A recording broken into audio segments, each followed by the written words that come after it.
यह है कुसुम सरोवर। जैसे ही आप गोवर्धन के परिक्रमा को आप आरंभ करते हैं, वैसे ही आपको कुसुम सरोवर के दर्शन होते हैं। अगर आप राधा कुंड के यहाँ से आ रहे हैं, तो लगभग 1.5 मील की दूरी में ही ये दक्षिण-पश्चिम में ये स्थान है। बहुत पहले यानी पूर्व में ये झील के चारों ओर जो है फैले हुए सुंदर जंगल के कारण इसे सुमना सरोवर कहते थे। यानी कि इसका नाम जो था पहले सुमना सरोवर था। और उस पेड़ों में यानी उस जंगलों में कौन से फूल होते थे? बेली, चमेली, जूही, यूथी, मल्लिका, केम्पिका ऐसे फूल होते थे जो भगवान श्री कृष्ण के चरणों में इसे अर्पित किया जाता था। और आध्यात्मिक दृष्टि के अनुसार अगर देखा जाए, इसकी महात्मा अगर देखा जाए, तो यह तालाब जो है श्रीमती राधा रानी को अत्यंत प्रिय है। और श्रीमती राधा रानी अपनी सहेलियों के साथ यहाँ से फूल तोड़ती थी और भगवान कृष्ण और श्रीमती राधा रानी यहाँ पर लीलाएं करते थे।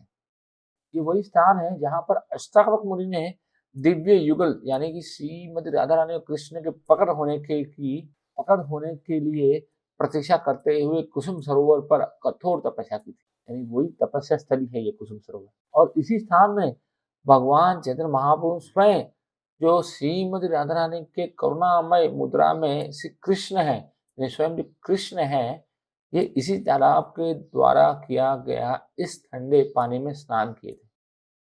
तो यहाँ पर मैं आपको 3 जो है प्रमुख यानी बहुत सारे कुसुम सरोवर की कथा है, लेकिन मैं आपको प्रमुख 3 कथाएँ सुनाता हूँ।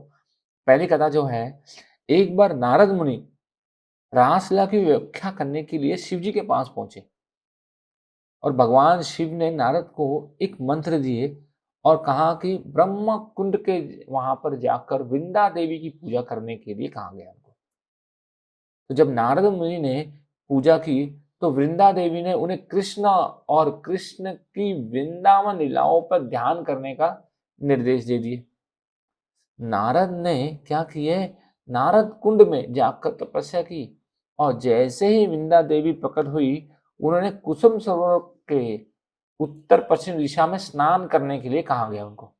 और जैसे ही नारद मुनि ने वहां पे स्नान किए, नारद जो है नारदी गोपी बन गई। और बाद में जब उन्होंने दोबारा स्नान किए तो वे नारद मुनि बन गए। और उसी के बाद नारद जी ने फिर नारद भक्ति सूत्र जो है लिखने के लिए नारद कुंड में लौट आए। ये हो गया पहला प्रसंग। अब दूसरा प्रसंग सुनिए। भगवान श्री कृष्ण के इस दुनिया से चले जाने के बाद उनकी जो रानियां थी, अपने पोते ब्रजनाभ के साथ जो है मथुरा चली गई थी। अपने प्रिय भगवान से त्रिभाव में यानी अपने पति के दुख में और विरह में इन्होंने क्या किया? कालिंदी की शरण ले ली, जिन्होंने उन्हें श्री जो उद्धव जी हैं उनसे मिलने के लिए कुसुम सरोवर जाने की सलाह दे दी। और महाराज परीक्षित थे, वो भी इस बात से सहमत हो गए। इसके लिए वे सभी जो है कुसुम सरोवर में आ गए और भगवान कृष्ण और श्रीमती राधा रानी की लीलाओं के बारे में कीर्तन और भजन गाने लगे। उनकी भक्ति से प्रसन्न होकर उद्धव जी है उन्हें अपना दर्शन दे दिया वहां पर। सबसे पहले उन्होंने श्रीमद् भागवत को सुनने या सुनाने का जो महात्मा है के बारे में जो है कहने लगे और कहा कि वर्तमान समय में जो कृष्ण है और उनकी जो लीला अव्यक्त है, लेकिन श्रीमद् भागवत के प्रभाव से या भगवान कृष्ण के नामों का जप करने से वो किसी के हृदय में भी प्रकट हो जाएंगे। तो तब उन्होंने महाराज परीक्षित को अपना कर्तव्य पूरा करने के लिए भेज दिए और उनसे कहा कि वे चिंता ना करें, बाद में वो सुखदेव गोस्वामी से मिलेंगे जो उनके लिए श्रीमद् भागवत का पाठ करेंगे। यानी यहाँ पर सुखदेव गोस्वामी से उनका जो मिलाप होने वाला है, उसके बारे में जो है उद्धव जी ने पहले ही कहा गया था। फिर उन्होंने श्रीमद् भागवत की कथा को शुरू की, जो कि 1 महीने तक चलेगी हुई। और इस दया से कुछ दिनों तक जो है श्री कृष्ण की लीलाओं का आनंद लेने के बाद रानियां जो है पहले उन लीलाओं को समझने से समक्ष हुई और फिर क्या था, वे अपने प्रियतम के वियोग में रोग से मुक्त होकर परम धाम को प्राप्त हो गए। इस घटना के बाद जो श्री बजनाभ है यानी भगवान कृष्ण के जो पोते हैं, उन्होंने श्री उद्धव के इस घटना के बाद श्री बजनाभ जी ने यानी भगवान कृष्ण के जो पोते हैं ब्रजनाभ ने क्या किया? श्री उद्धव की 3 मूर्तियाँ स्थापित की। एक जो है कुसुम सरोवर में है, दूसरा जो है द्वारिका में है और एक जो है बद्रिकश। ये कहानी जो है आपको जो है स्कंद पुराण में श्रीमद् भागवत महात्म्य में ये मिलती है। अब तीसरा प्रसंग सुनिए।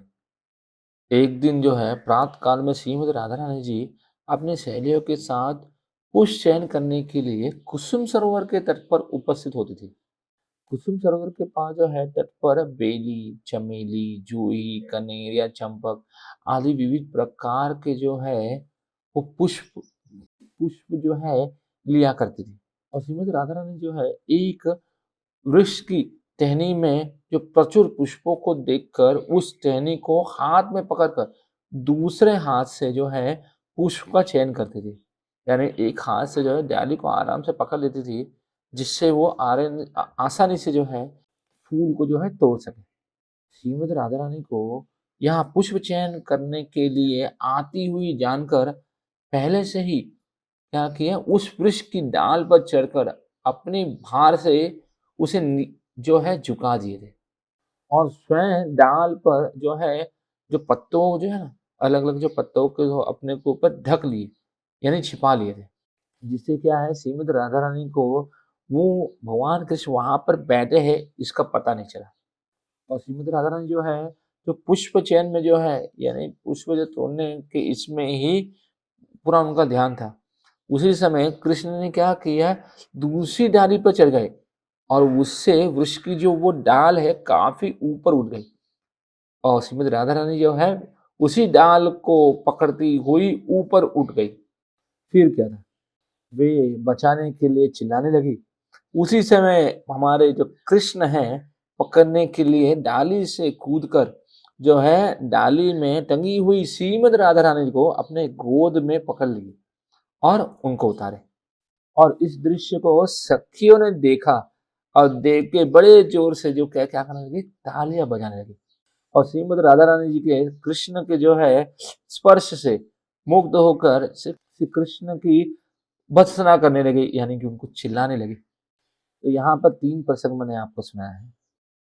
वर्तमान समय में यहाँ पर आप देख सकते हैं कुसुम सरोवर का जो संपूर्ण रूप से उजड़ गया है। यानी यहाँ पर कोई भी अभी जितने भी फूलों के मैंने नाम आपको गिनवाए, ऐसा कोई भी एक भी फूल अगर आपको यहाँ पर भी दिखता नहीं है।